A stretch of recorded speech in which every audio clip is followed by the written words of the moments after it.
도로를 차를 타고 달리다 보면요, 터널 구간을 이렇게 맞이할 때가 있어요. 우리나라는 특히 터널이 참 많잖아요. 그죠? 그런데 요즘은 터널도 굉장히 길더라고요.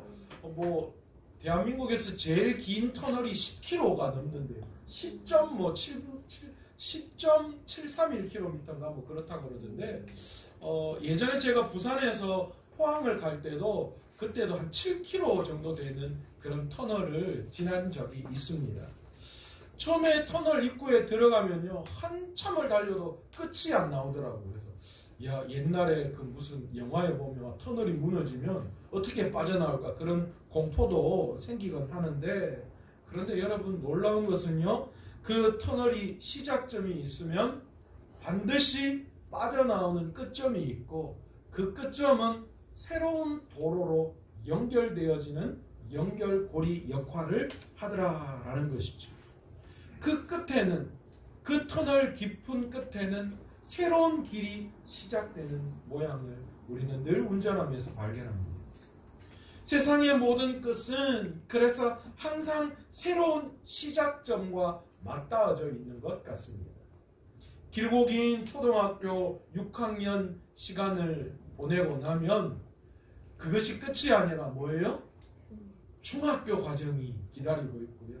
중학교 3년 과정을 끝나면 고등학교 3년 과정이 있고, 고등학교 3년 과정을 끝내고 나면 대학 4년 과정이 기다리고 있습니다.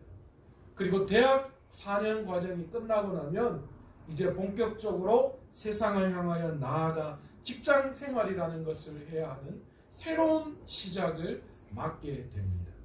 늘 끝은 새로운 시작점과 맞닿아져 있는 것이지요.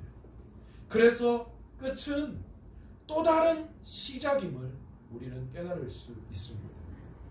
그런데 여러분, 우리의 인생도 마찬가지인 것 같습니다. 나의 끝이라고 생각하는 그 지점에서 하나님의 시작을 경험할 때가 많이 있더라라는 것이죠. 이 말은 하나님의 일하심은 반드시 뭐에서부터 시작된다고요? 나의 끝이라고 생각하는 그 시점부터 하나님의 시작점이 진행되더라라는 것이죠.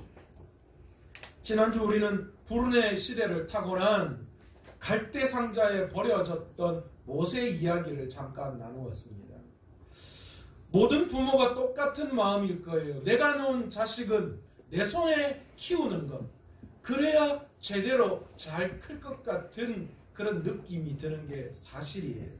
남의 손에 키우면 어떻게 될지 모르잖아요.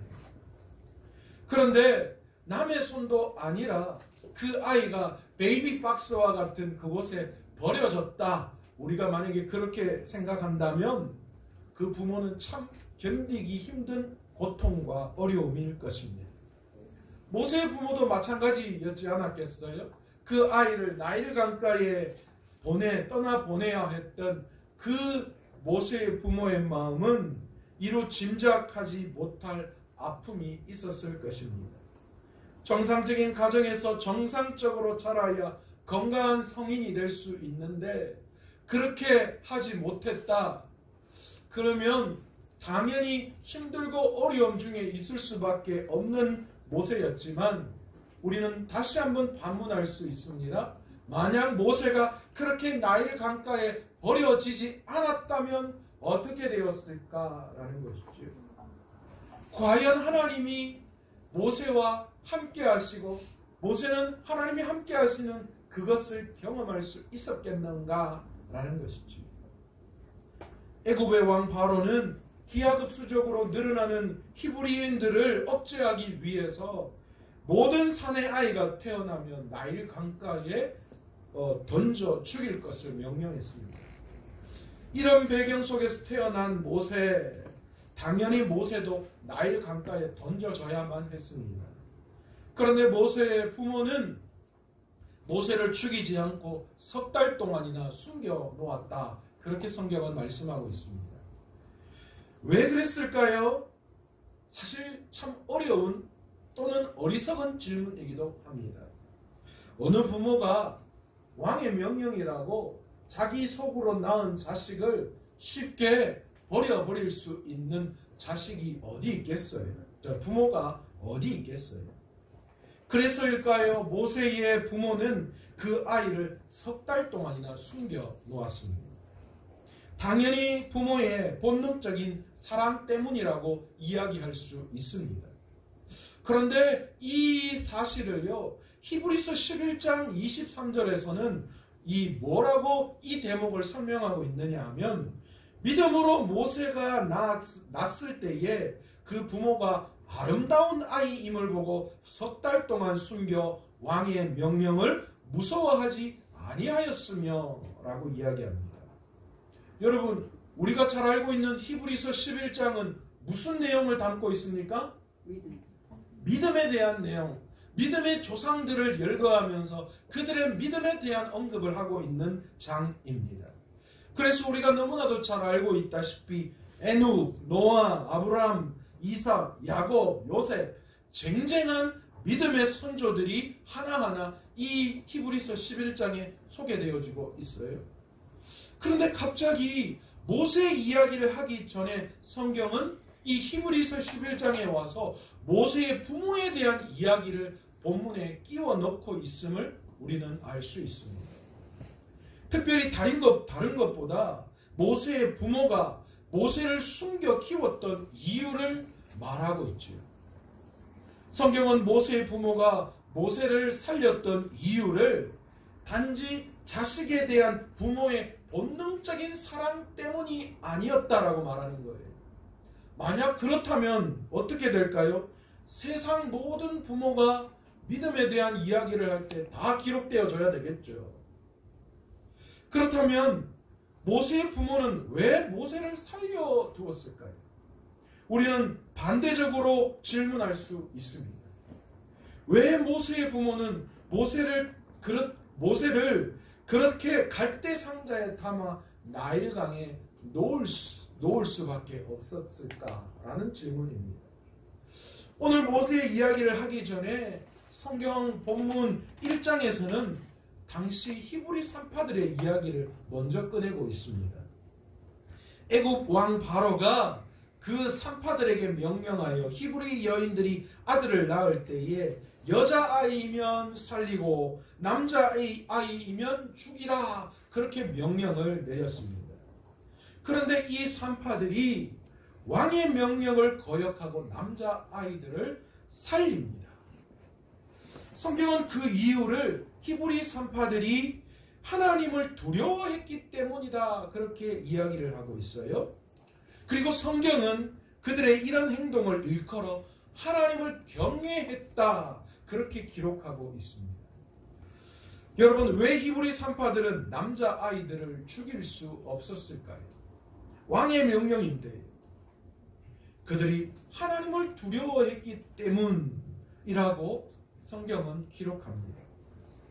그렇다면 이들이 하나님을 두려워했다라는 그 뜻이 무엇일까요?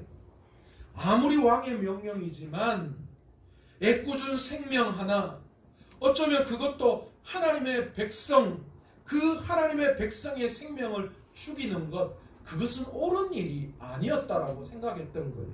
그리고 결코 하나님이 기뻐하시는 일도 아닐 것으로 생각했던 거예요. 그래서 그 명령을 어김으로 자신들이 그것 때문에 죽을 수도 있었지만, 그럼에도 불구하고 어떻게 했습니까? 남자아이를 살리는 그런 일을 그들이 했다라는 거예요. 눈에 보이는 애굽의 왕보다 뭐 했다는 거예요? 생명의 주인이신 하나님을 더 두려워했다라는 것입니다. 그들이 하나님이 기뻐하시지 않는 일이다라고 판단했던 그 일, 다른 말로 이야기하면 이 세상을 다스리고 있는 이 애굽의 왕 바로보다도 하나님을 두려워하는 마음이 더 컸기 때문에 왕의 명령보다도 하나님의 그 말씀을 더 깊이 있게 순종했다라고 볼 수 있는 것입니다. 실제로 그렇게 히브리 남자아이들을 살려둔 산파에게 하나님은 어떻게 하셨습니까? 하나님께서는 은혜를 그들에게 베푸시고 그들의 집안을 흥황케 하셨다, 그렇게 성경은 말씀하고 있습니다. 모세의 부모를 비롯한 많은 히브리 부모들도 이 사실을 알았습니다. 그래서 아들이기 이전에 하나님을 두려워하는 마음으로 그들을 죽이지 못했을 수도 있다는 거예요. 그런데 사실 이것만으로 모세의 부모가 모세를 살려두었다, 그리고 히브리서 11장에 기록했다 라고 이야기하기에는 좀 부족한 부분들이 있는 것 같습니다. 오늘 본문에서는 그 아이가 잘생긴 것을 보고 살려두었다 그렇게 이야기하고요, 히브리서에서는 아름다운 아이임을 보고 살려두었다 그렇게 이야기합니다.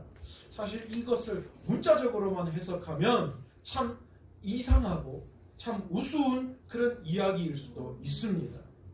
자기 애 보고 안 이쁜 애가 어딨고, 자기 애 보고 야 야는 참 뭐 하나는 하겠다 생각 안 하는 부모 어디 있겠어요? 우리 어머니한테 물어보세요. 우리 아들 보면 이 아들은 앞으로 대통령도 할 애라고 다 생각하죠. 그런데 다른 사람들이 보면 평범하게 봐요. 저는 우리 첫째 딸이 태어날 때 세상에서 제일 예쁜 애인 줄 알았습니다. 그런데 지금 와서 그 어릴 때 사진을 보면 진짜 위에 이래 촌 X고 이렇게 보일 때가 참 많아요. 자기 애는 다 예뻐요. 자기 애는 다 독특하고 뛰어나게 보이는 게 사실이에요. 갓난 애가 그러고 잘생겨봤자 뛰어나봤자 우쭈 어떻겠어요. 뭐 사실 그렇지, 애 태어나면 양수 속에서 엄마 뱃속에 있어가 쪼글쪼글 하잖아요.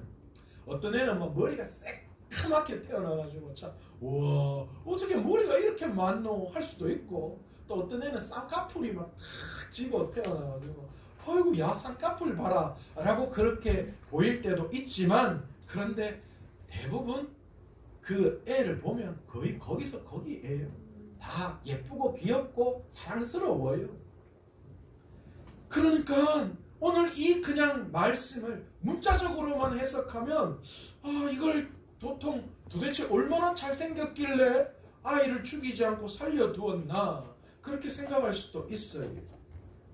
그런데 뭔가 다른 면의 부모가 모세를 바라보면서 발견했다라는 것이죠. 성경은 결코 그의 외모만을 보는 것이 아니죠. 이때 모세의 부모에게는 하나님께서 그 아이를 통하여서 무언가 특별한 목적을 이루실 것이라는 것에 대한 믿음의 확신이 그 마음속에 있었다라는 것입니다. 실제로 하나님은 아브라함에게 이 백성이 430년 이후에는 뭐 한다고요? 다시 가나안으로 돌아오게 될 것을 말씀하셨습니다. 비록 애굽 땅에서 그들이 노예 생활을 하고 있긴 있지만 이스라엘 백성들은 대대로 그 마음속에 그 약속의 말씀을 붙들고 신뢰하고 품고 있었습니다. 모세 부모 역시 마찬가지였던 것 같아요. 하나님의 그 약속의 말씀을 가지고 있었던 거예요.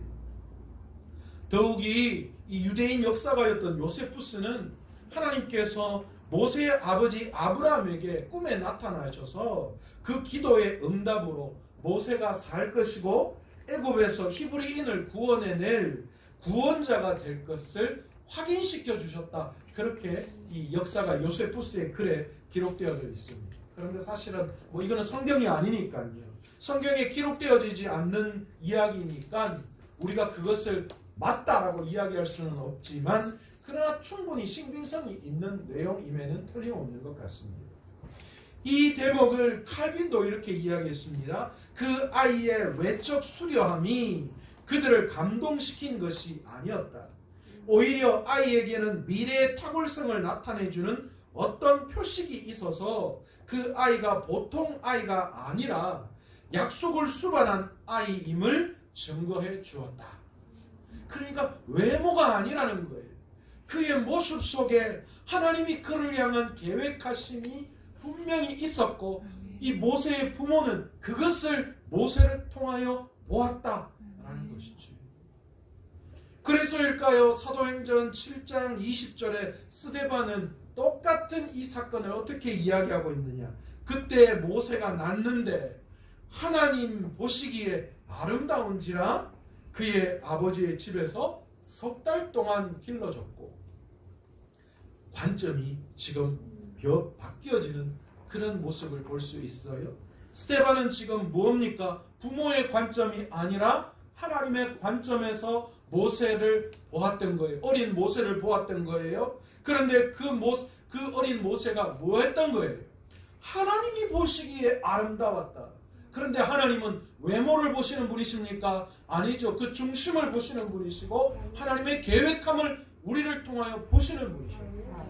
그러니까 이 스데반의 눈에는 하나님이 모세를 볼 때 특별함이 있었다. 그 말은 뭡니까? 하나님의 계획하심이 모세를 통하여 나타났다.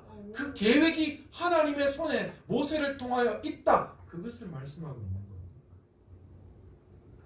요세푸스의 말대로 꿈에 하나님이 계시를 받았다거나 그런 것과 상관없이 모세의 부모는 과거 선조들에게 하신 그 약속의 말씀, 그것을 그대로 품고 있었고, 그리고 그것을 이 자기의 자식이었지만 그 태어난 모세를 통하여 그것을 바라보고 있었다라는 것입니다. 여러분, 이것이 믿음 아닙니까? 그래서 성경은 모세의 부모를 히브리서에 등장시키고 있는 것입니다. 여러분, 믿음은 무엇입니까? 믿음은 우리의 눈에 지금은 보이지 않지만 그러나 앞으로 그것이 하나님의 손을 통하여 일어날 것에 대한 확신을 가지는 거예요. 보이지 않는 것의 증거라고 성경은 분명히 말씀하시죠. 여러분, 그 믿음이 모세의 부모에게 어떻게 나타났습니까? 석 달 동안 그 아이를 숨기는 것으로 나타났던 거예요. 그런데 너무나도 안타까운 것이 있습니다. 아이를 석 달까지는 어떻게 길렀는데, 그런데 여러분, 갓난아이가 부모 사정 봐줍니까? 봐주지 않습니다. 무엇보다도 여러분, 애가 울면 감당이 안 되죠. 여러분, 한 3개월쯤 애가 크고 나면 그때부터는 이 애가 목청도 달라집니다. 옛날에 앵앵 울다가 약 3개월 되면 막 이제 목에 힘이 들어가고 배에 힘이 들어가서요, 한번 울기 시작하면 감당이 안 됩니다. 배고파도 울고 대소변 졸려도 불편해도 때때로 시시때때로 그냥 울기 시작하는 거예요. 울기 시작하면 감당이 안 돼요. 우리 아내도 처음에 애 넣고 애가 우니까요, 나중에 같이 울더라고요. 감당이 안 되니까 이래도 울고 저래도 우니까 뭐 어떻게 해야 될지 모르니까 하고 같이 울고 있더라고요. 우리 어머니가 그 모습 보고 아이고 참말로 우짤라고 이거 아도 울고 엄마도 울고 와 이라노 그러더라고요. 여러분, 특히 애가 밤낮이 바뀌면요, 부모는 정말 죽을 맛이에요. 환장해요.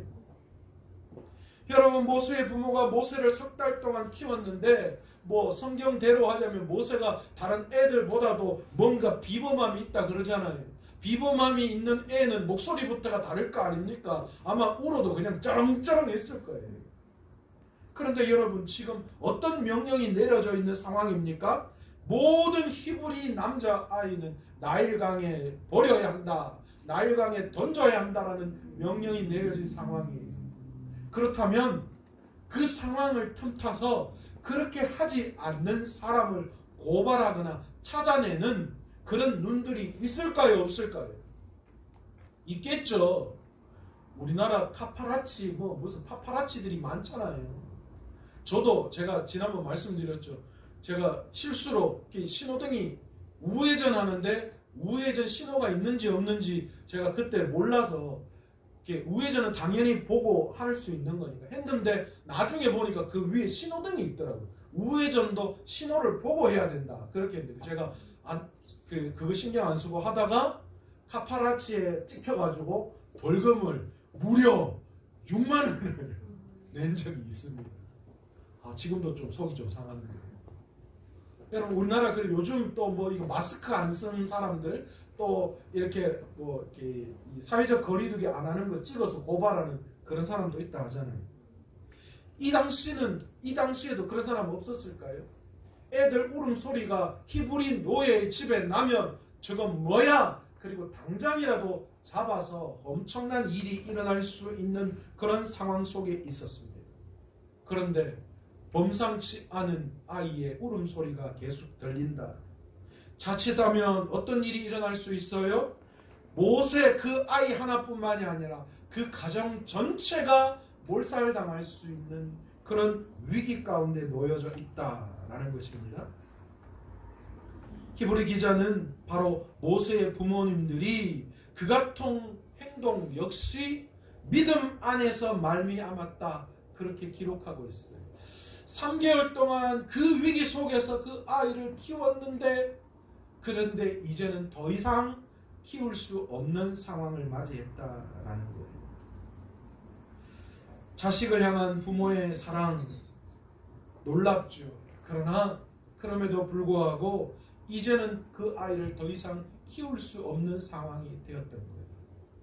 그래서 그가 선택한 것은 나일강에 그 아이를 띄워 보내는 거였습니다. 그런데 우리가 생각해 볼 필요가 있어요. 과연 그렇다면 이 부모가 더 이상 키울 수 없고 그 애굽의 바로 왕의 그 절대적인 권력 앞에 더 이상 그 아이를 감당할 수 없었기 때문에 이제는 내어 보냈는가? 성경은 그렇게 보지 않는다는 거예요. 물론 그런 위협도 있었겠지만 모세의 부모의 마음에는 또 다른 하나의 생각이 있었던 거예요. 그게 무엇일까요? 바로 하나님을 향한 신실한 믿음이 그에게 있었던 거예요.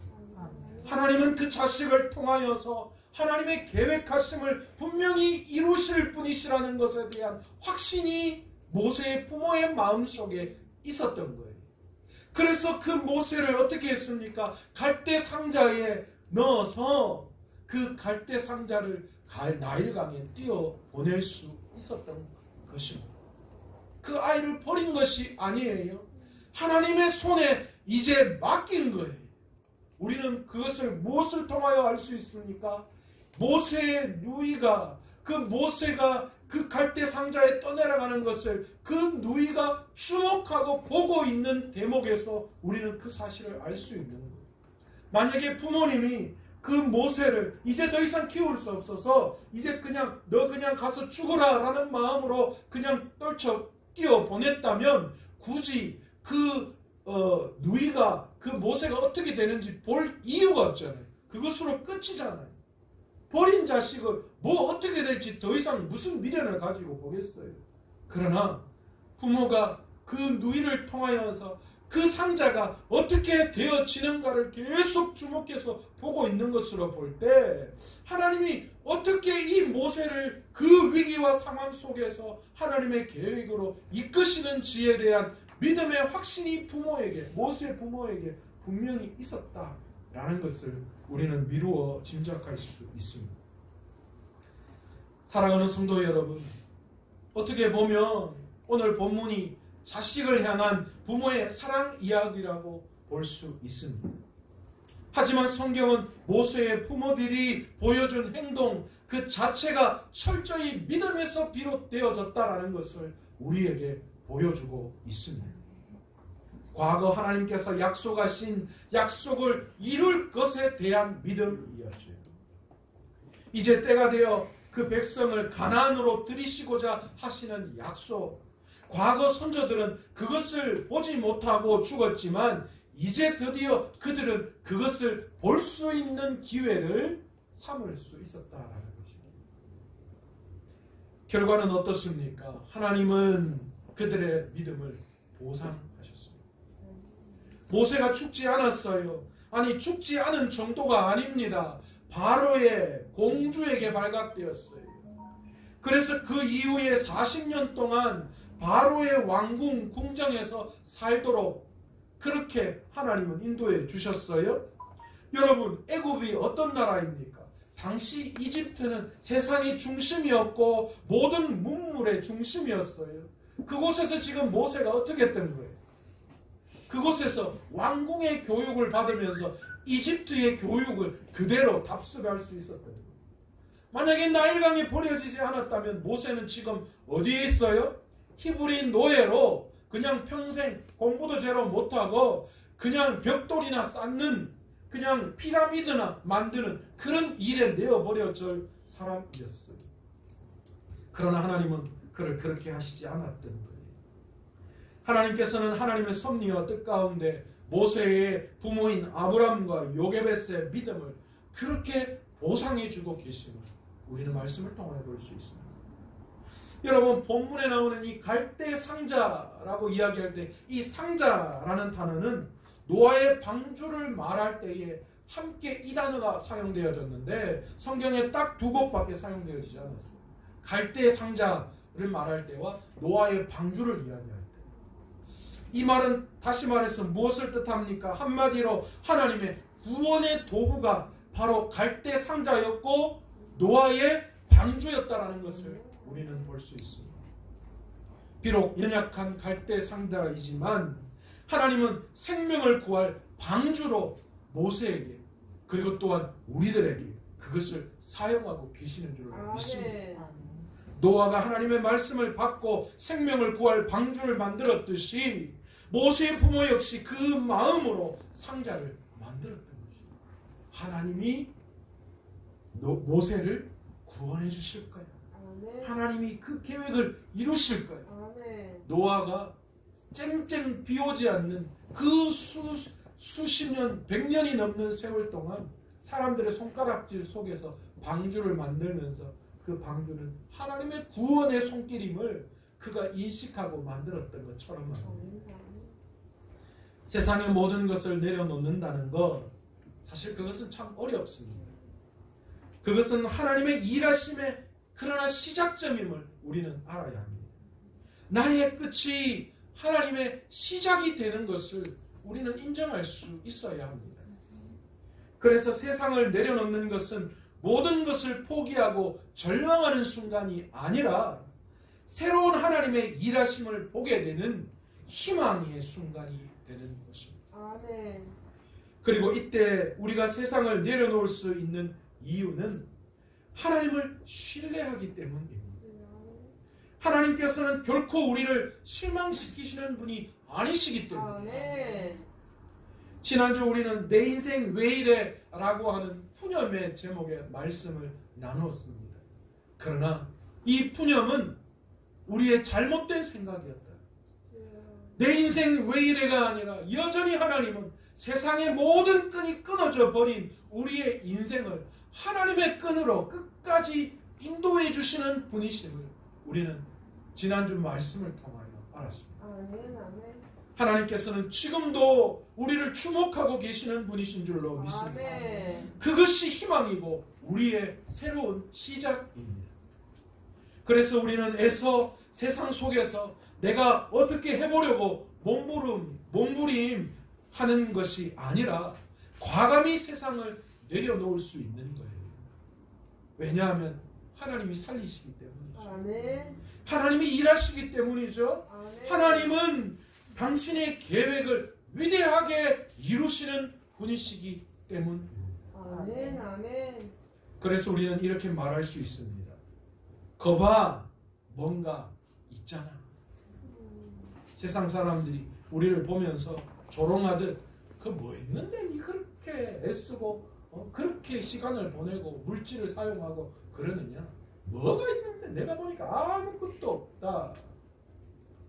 그렇지만 그들에게 우리가 이렇게 말할 수 있어요. 거봐, 뭔가 있잖아. 아멘. 여러분, 반드시 우리가 그들을 향해 그렇게 말할 수 있는 줄로 믿습니다. 아멘, 아멘. 왜 그러냐? 하나님은 우리를 버리신 분이 아니라 우리를 주목하시고 우리를 인도하셨고, 우리가 생각할 때 세상의 끝이라고, 이게 이제 끝이다라고 생각하는 그때부터 하나님은 하나님의 새로운 길을 시작하시는 분이시기 때문에 아멘. 그제야 비로소 하나님이 역사해 주시기 때문에. 아멘. 다윗을 가만히 보십시오. 다윗이 이스라엘의 두 번째 왕으로 기름 부음을 받았습니다. 그러나 그 이후에 그의 삶은 어떠했습니까? 악령에 사로잡힌 사울을 위해서 수금을 타다가 창에 찔려 죽을 뻔했습니다. 결국은 자신을 죽이려는 사울을 피해서 도망자의 삶을 살아야 했습니다. 때로는 도망하다가 원수의 나라 앞에서 원수의 왕 앞에 미친 사람으로 행동하는 그런 자존심 상하는 경우도 경험해야만 했습니다. 심지어는 원수의 땅에 숨어 사는 일도 있었습니다. 어쩌면 원수의 왕이 자신을 신뢰하기 때문에 거기서 충심을 다하여서 그 원수의 왕을 섬겼다면 어쩌면 평안하여 영원토록 부귀와 영광을 누릴 수 있는 삶을 살았을 수도 있습니다. 아니 어쩌면 이스라엘의 두 번째 왕으로 다윗이 기름 부음 받지 않았다면 이새의 아들 목동으로 편안한 삶을 살 수도 있었던 것이 다윗이었습니다. 그러나 하나님은 다윗에게 기름을 부으셨습니다. 하나님이 다윗에게 기름 부은 그 기름 부음의 행동은 하나님의 실수가 아니셨습니다. 다윗도 그렇게 생각할 수 있었을 거예요. 한참 세상의 고통 중에 있을 때에, 도망자로 목숨이 위태로울 때에 하나님 실수하신 거 아닙니까? 내한테 기름 부어야 되는 게 아니라 다른 사람한테 기름 부어야 되는 거 아니었습니까? 하나님, 도리어 이게 더 고통스럽습니다. 그렇게 이야기할 수도 있었을 거예요. 그러나 여러분, 하나님이 실수하신 게 아니었어요. 하나님께서는 하나님 당신의 계획을 실수 없이 이루어 가고 계셨고, 아멘. 다윗을 만들어 가고 계셨고, 아멘. 그래서 때가 되었을 때 그 하나님의 계획이 이루어져야 할 그 시점에서 하나님은 다윗을 이스라엘의 두 번째 왕으로 세우시는 놀라운 역사를 그에게 이루셨다라는 것입니다. 아멘. 아멘. 제가 울산에서 부목사 생활할 때에 어느 날 대구에 있는 모 교회에서 담임 청빙에 대한 이야기가 들어왔습니다. 목사님 정도면 우리 교회에 와서 담임 목회해 주시면 우리 교회가 참 좋겠습니다. 그래서 이력서를 꼭 내주세요. 거기까지 이야기가 됐고, 청빙위원을 맡고 있는 한 분 중에서 저에게 그 모든 역할을 감당해주는 목사님, 이제 거의 청빙 과정이 끝난 것 같습니다. 심지어는 그 교회 안에 속해 있는 노회 안에서도 그 교회에 제가 위임 목사로 갈 거라고 그렇게 이야기가 다 나왔습니다. 저도 울산에 있는 그 교회에 사임서를 제출하고 이제 저쪽으로 갈 것만 남겨놓고 있는 상황이었습니다. 그런데 예상치 못한 일이 일어났습니다. 청빙위원회에서 전화 한 통이 왔습니다. 그 전화의 내용은 이것이었습니다.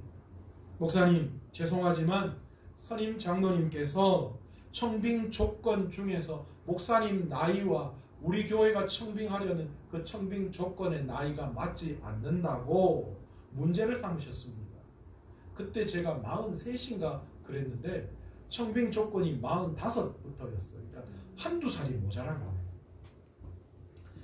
그래서 제가 그랬습니다. 아니, 장로님 그런 이야기 하시면 어떻게 해요? 제가 분명히 처음에 원서를 낼 때에 제가 그 조건에 맞지 않는다, 나이가 조금 모자란다고 말씀을 드렸잖아요 라고 이야기했더니만, 글쎄 말입니다. 지금까지 그런 일이 없었는데 이 선임 장로님이 브레이크를 거셨어요. 그런 이야기를 하시더라고요.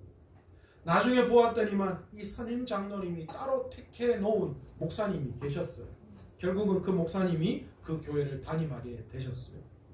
졸지에 저는 울산에서는 사임하고 저쪽의 교회는 가지 못하는 완전히 중간에 붕 뜨는 그런 상황에 놓여져 있었습니다.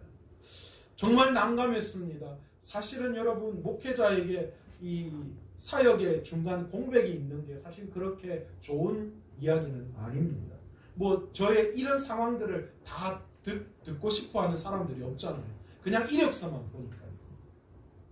너무너무 황당하고 절망이었습니다. 어떻게 해야 하나, 당장 짐을 옮길 곳도 없었어요. 그래서 사실 몇 달 동안 짐을 컨테이너에다가 보관하는 그런 일이 일어났습니다. 너무 힘들고 어려웠습니다. 그런데 놀라운 것은요, 그게 끝이 아니었다는 거예요. 하나님은 이 기간을 통하여서 저를 훈련시키셨고, 그래서 부산에 있는 제가 이 우리 교회 오기 전에 사역했던 서포교회를 만나게 하셨고, 그곳에서 담임 목회 훈련을 철저하게 시키셨습니다. 좋은 목사님의 말씀을 통하여서 설교 훈련, 말씀 훈련도 받았고, 또 모든 행정적인 부분들을 다 처리하는 행정 목사로서 여러 가지 것들을 배우게 되었고, 심지어는 목사님이 안식년을 가진다고 안식년을 하시는 바람에 그 안식년 기간 동안 제가 담임 목사로 교회를 이끌어가는 그런 것도 배우고 익히게 하셨다라는 것이죠. 여러분, 그렇습니다. 절망인 것 같고 끝인 것 같지만 그러나 그렇지 않습니다. 하나님은 결코 실수하지 않으시는 분이십니다. 우리의 생각에 하나님 어떻게 이렇게 하실 수가 있습니까? 하나님이 잘못된 겁니다. 하나님 실수하신 겁니다 라고 바라볼 수 있는 그런 생각이 들 수 있지만, 그러나 우리가 영원토록 우리가 생각해야 할 것 하나, 하나님은 실수하지 않으시는 분이시다라는 것입니다. 하나님께서 우리를 선택하셨다면 하나님의 그 선택은 끝까지 가시는 거예요. 그리고 하나님은 저와 여러분 한 사람 한 사람을 향한 계획이 있으신 거예요. 하나님은 그 계획을 신실하게 이루어가고 계시는 분이십니다. 그리고 하나님은 세상의 모든 연들이 끊어져도 하나님의 연줄은 결코 끊어지지 않고 더 굳건히 우리를 붙들고 계시고, 그래서 반드시 하나님의 목적대로 여러분을 하나님의 계획 가운데 사용하실 줄로 믿습니다. 우리의 생각에 세상적으로 끝난 것 같지만 그렇지 않습니다. 하나님의 선택, 하나님의 계획은 실수가 결코 없습니다. 세상적으로 뭐가 있겠느냐 생각할 수 있겠지만, 그러나 여러분 그렇지 않습니다. 예수 그리스도 안에는 진짜 뭔가가 있습니다. 여러분, 저와 여러분이 마지막 하나님이 진짜 그 뭔가를 이루시려고 하는 그 무엇인가를 바라볼 수 있는 믿음의 소유자 되시기를 간절히 축원합니다. 분명히 하나님은 우리를 향한 일을 계획하시고 이루실 거예요. 여러분, 그 때를 믿음으로 기다릴 수 있는 저와 여러분 되시기를 원합니다. 그리고 바로 그 마지막 그때에 진짜 하나님이 나를 통하여 무엇을 나타내실 건지 그것을 저와 여러분이 바라볼 수 있기를 원합니다. 하나님께서 우리 교회 6년 동안 이렇게 귀하게 사역하게 하셨어요. 앞으로 여러분 우리 교회가 어떻게 될지 너무 궁금하지 않습니까? 저는 우리 다음 세대 아이들이 너무 궁금해요. 저는 윤정쌤 애가 태어나가지고 그 애가 믿음 안에서 어떻게 자라날지 너무너무 기대가 돼요. 그래서 빨리 할아버지가 되고 싶어요. 빨리 나이 들고 싶은 마음도 있어요. 그래서 왜요? 하나님이 어떻게 그 일들을 이뤄내실까를 빨리 보고 싶은 거예요. 저는 우리 진 집사님의 가정을 하나님이 어떻게 세워나가실지가 너무너무 기대가 돼요. 저는 이설미 집사님의 가정을 어떻게 회복시키셔서 하나님의 귀한 가정으로 세워나가실지가 너무너무 기대가 돼요. 저는 하나님은 모두 한 사람 한 사람을 어떻게 하나님이 사용하셔서 이 마지막 때에 하나님의 일들을 맡기시고 그 일을 이루어 가실지가 너무 기대가 돼요. 지금 세상의 눈으로 볼 때 절망입니다. 낙심입니다. 어떻게 이루실 수가 있나? 그러나 여러분 그렇지 않습니다. 여러분 우리가 믿음의 눈을 가지자. 오늘 모세의 부모가 가졌던 하나님을 향한 그 하나님의 계획하심을 향한 그 믿음을 가진 것처럼 오늘의 시간 저와 여러분 그 믿음을 가지고 오늘도 그것을 소망으로 품고 믿음으로 나아갈 때에 하나님께서 분명히 오늘 말씀처럼 거 봐! 뭐가 있잖아! 라는 그 고백이 오늘 저와 여러분의 고백을 통하여 입을 통하여 나타나기를 간절히 축원합니다. 오늘 시간 찬양한 곡 하면서 기도의 자리로